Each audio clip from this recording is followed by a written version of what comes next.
Sensory deprivation floating. It's been around for about 50 years, and I tried it on the recommendation of a friend about 5 months ago. And I'm totally hooked now. I love it. I've done it once a week ever since. So what is it? You basically lay in a tank like this. It looks kind of like a hot tub with a lid on it. And it's filled with water that's mixed with 850 pounds of Epsom salt, so you're super buoyant, weightless. It's pitch black, so you can't see anything. And you can't hear anything either other than your own breath and heartbeat. In essence, all of your senses are muted, which it turns out is actually a beneficial state to be in for the mind and body. But the biggest hesitancy I hear from people when I tell them how much I love floating is they say, "Aren't you claustrophobic in that tank?" And I explain that there's no reason to be afraid, no rational reason. You're in complete control of your environment. You can open and close the lid, get out if you want, fresh oxygen's being pumped in the whole time. But still, even with that knowledge, when I settled into the tank for my first float, closed the lid, gazed into the pitch black nothingness, I thought, what the fuck did I just do? Are zombies gonna take over the world while I lay here oblivious in my tank? Oh, silly Kelly's brain. But it made me think back to my own story of personal tragedy and how I came to live a more fearless existence in my own life. As I lay in the tank, I remembered my childhood, growing up with my brother Daniel, my parents. Daniel and I were religious movie watchers. We would quote movies so much to each other that it was like a different language. We would annoy our parents who couldn't follow along. So I'm gonna throw some movie quotes in here today too. But I grew up, I became an attorney, a successful attorney, my own law practice, living a very material-minded existence. Always tinged with anxiety and worry. I never felt completely at peace. And then some of my worst fears came true. Two of the people closest to me in my life, my brother and my father, both died in 2010 from cancer, different types. That forced me into the tank, so to speak, in my own life, on a journey of inward exploration. I had to confront my fears like Yoda recommends. I dived deep into my yoga practice, kind of my own form of Jedi Knight training. And that led me to a small town in southwest India called Mysore, which is famous for Ashtanga yoga, the style that I teach and practice. As I lay in the tank, I thought about the culture shock that first time that I went to India. First of all, they don't have the safety concerns we have here. Don't judge me, that's my 1.5-year-old on the back of a motor scooter. Grammy's in the audience somewhere, I think she's freaking out, Grammy. But also they don't have traffic signs or signals. This is one of the few that I saw, the one on the right. It's a man with a suitcase, and it says courtesy, so. But also, I was just shocked by how it's such a culture of belief in something bigger. Death and poverty are out in the open. They're not hidden away like they sometimes are in the West. And I think having those things out in the open makes them less scary. There's so much death and poverty in Mysore, and yet the people are genuinely happy. Why is that? We don't have that happiness here.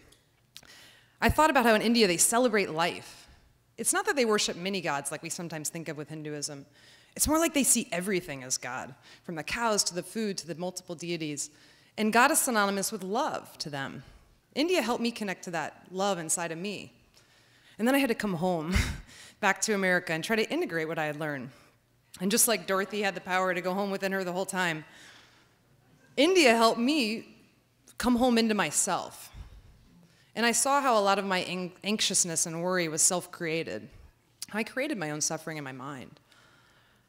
It was kind of like Groundhog Day. I don't know if you guys have seen that movie, where I tended to live the same dramas over and over again. There's Bill Murray, one of my favorites.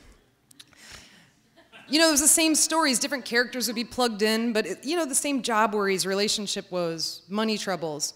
Not like the troubles they have in India. It was first world problems, right? In India, they have more serious problems. Problem with electricity would go out multiple times a day in Mysore. You think we have drama here? Wild goats just overtook this lady's yard. At least it wasn't wild monkeys. I saw those while I was there too, and they're not something you want to reckon with. But again, there's so much love there, and it really made me think about the difference with here. Like, why is there so much love? And as I settled into, or as my thoughts, my fears started to lift as I remembered what I learned in India. How to connect with that feeling of love, to see everything as love.